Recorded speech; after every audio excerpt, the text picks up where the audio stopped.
Alhamdulillah, pada subuh hari ini kita bisa melanjutkan kembali daripada pembahasan sebelumnya tentang surah Al-Ghafir. Wa qala Allah Ta'ala fi Quran Al-Karim, wa qabilit tawbi. Dan Allah Subhanahu wa Ta'ala menerima taubat. Artinya apa? Ada dosa-dosa manusia yang tidak bisa langsung diampuni oleh Allah, melainkan caranya dengan bersungguh-sungguh bertaubat kepada Allah Subhanahu wa Ta'ala. Maka akan Allah terima taubat. Nah, ini termasuk dosa-dosa yang besar, dosa yang ada sangkut pautnya dengan makhluk Allah. Nah, itu tidak bisa terampuni kecuali dengan bersungguh-sungguh dalam bertaubat kepada Allah Subhanahu wa Ta'ala. Contohnya macam dosa berbuat zalim kepada sesama makhluk Allah. Nah, ini tidak bisa diampuni dengan kita banyak berselawat, tidak bisa diampuni dengan kita banyak istighfar di malam-malam yang istimewa, tidak bisa. Namun hanya bisa terhapus dengan kita bersungguh-sungguh bertaubat kepada Allah. Al-Imam Al-Ghazali rahimahullah menyampaikan bahawa inna taubata ijaz tajma'at sura'i fahiyya ma'bulatun la mahalatah. Ujar Imam Ghazali bahwasanya taubat itu bila mana mencukupi atas segala macam syarat-syaratnya, la mahalata, maka diterima taubatnya oleh Allah. Nah, kalau kita hendak bertaubat kepada Allah, kemudian kita cukupi semua persyaratan dengan sempurna, maka taubat itu insya Allah akan diterima dan kita akan mendapatkan ampunan daripada Allah. Nah, perlu juga kita belajar bersama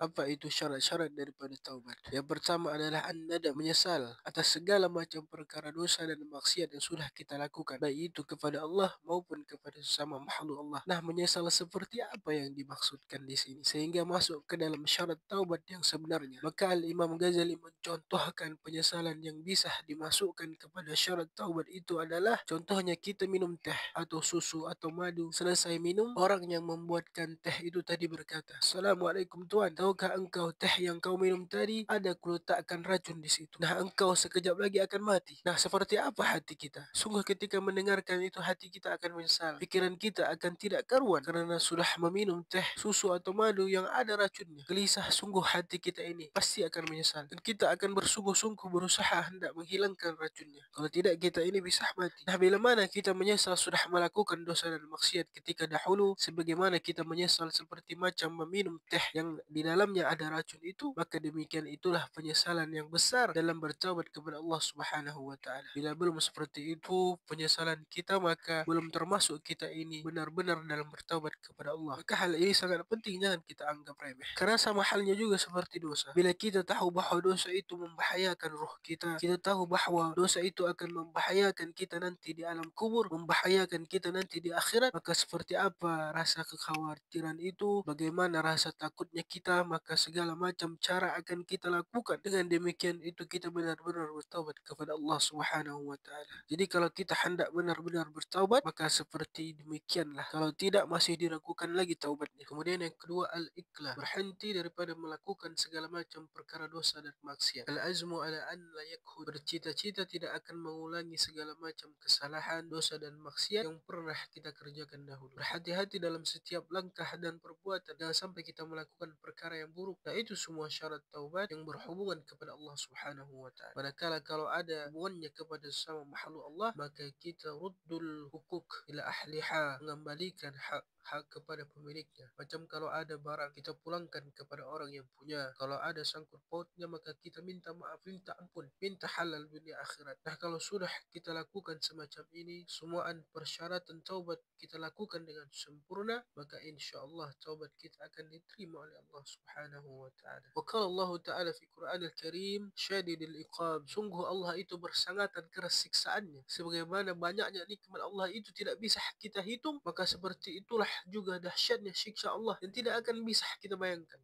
Sungguh bersangatan keras siksa Allah Subhanahu wa Ta'ala. Nah, kepada siapa? Liman la yughfaru lahu, bagi orang yang tidak diampuni dosa-dosanya, wala yatub, dan tidak mahu bertaubat kepada Allah Subhanahu wa Ta'ala. Maka 3 poin ini mesti selalu kita ingat bahwa Allah itu ghafiriz zambi, pengampun dosa, penerima taubat. Nah, kalau kita ini sudah mengerti yang demikian, maka akan muncul sifat di dalam hati kita bahwa kita sangat butuh ampunan daripada Allah, sangat berharap kepada Allah agar diampuni Allah dosa-dosa kita, karena hanya Allah yang bisa melakukan yang demikian. Kemudian yang kedua, waqabilit taubi, menerima taubat. Nah, menyikapi bahwa Allah itu menerima taubat, maka hati kita antara dua, kadang-kadang mengharap, kadang-kadang juga takut. Mengharap apa kepada Allah, mengharap semua amal ibadah yang kita kerjakan ini mendapatkan keridhaan daripada Allah Subhanahu wa taala dan semuanya diterima Allah. Nah, takut macam apa kepada Allah itu? Takut kalau amal ibadah kita yang kita lakukan kurang adabnya kepada Allah, takut kita. Nah, seperti itulah. Kemudian yang ketiga, syadidul iqab, bersangatan keras siksaannya Allah. Nah, ini yang membuatkan kita takut kepada Allah Subhanahu wa taala. Nah, jadi mengharap kepada rahmat Allah, takut akan siksa Allah, itu merupakan dua sayap untuk kita berjalan menuju kepada Allah Subhanahu wa taala. Jadi perlu juga kita belajar bersama kapan waktu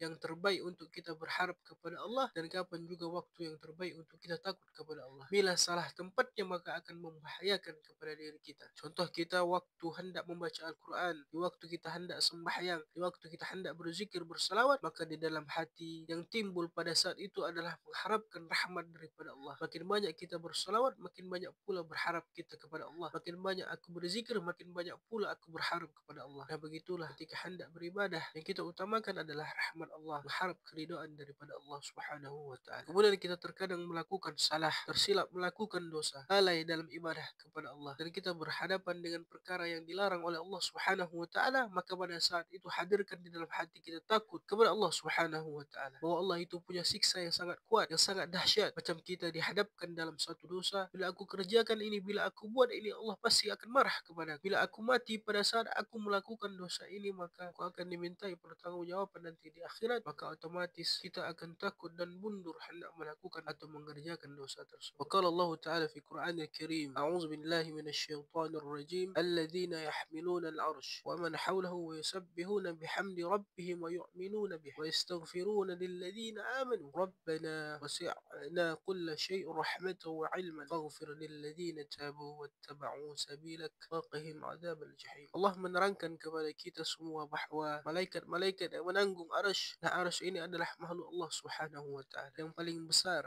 Arsy ini ditopang oleh malaikat-malaikat. Berapa banyak malaikatnya sekarang? 4. Tapi kalau sudah terjadi hari kiamat akan ditambah Allah jumlahnya menjadi 8. Malaikat pembawa arsy ini pekerjaannya apa? Yusabbihuna bihamdi rabbihim, mengucapkan kalimat subhanallah wa bihamdih, wa yu'minuna bih, dan mereka beriman kepada Allah Subhanahu wa taala, wa yastaghfiruna lilladzina amanu, dan mereka selalu memintakan ampun kepada orang-orang yang beriman kepada Allah Subhanahu wa taala. Malaikat berkata, ya Allah, Engkau luas segala rahmat dan ilmu, maka ampunilah orang-orang yang beriman kepadamu ya Allah. Sayangilah orang-orang yang bertaubat. Selamatkanlah orang-orang yang mengikuti jalan Engkau, dan jauhkanlah mereka daripada azab neraka jahanam. Jadi malaikat pembawa arsy ini tugasnya apa? Mendoakan kita berzikir kepada Allah Subhanahu wa taala dan memintakan ampun ya Allah bagi orang-orang yang beriman dan bertaubat kepada Engkau. Berkata Salim bin Isa, wa akramal mu'min 'ala Allah na'iman 'ala al-firash wal malaika yastaghfiruna lah. Alangkah mulianya seseorang yang beriman kepada Allah itu ketika dia sedang tidur di tempat tidurnya, malaikat memintakan ampunan kepadanya. Yahya bin Mu'az berkata, innal malakan wahidin law sa'ala Allah ay yaghfura lil mu'minin la ghafara lahum wa kaifa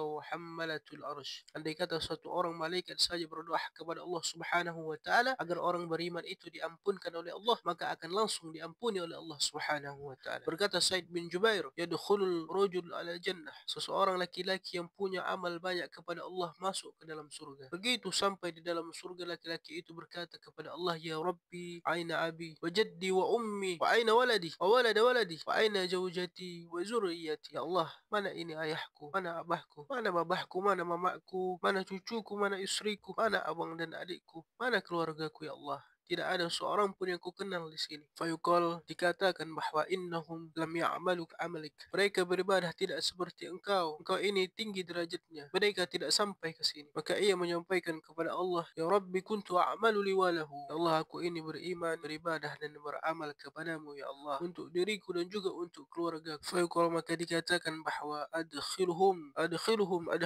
al-jannah. Hai malaikat, ujar Allah, masukkanlah keluarga-keluarga ini, orang berserta dirinya, masuk ke dalam surga. Demikianlah, mudah-mudahan di lain kesempatan kita bisa berjumpa kembali. Allahumma a'inna ala dzikrika wa syukrika wa husni ibadatik. Allahumma ajirna minan nar. Allahumma adkhilna al-jannata ma'al abrar. Ya aziz ya jabbar. Allahumma jala akhir kalamina la ilaha illallah. La ilaha illallah. La ilaha illallah. محمد رسول الله صلى الله عليه وسلم والعفو منكم والحدي صراط الله وصراط المستقيم. Assalamualaikum warahmatullahi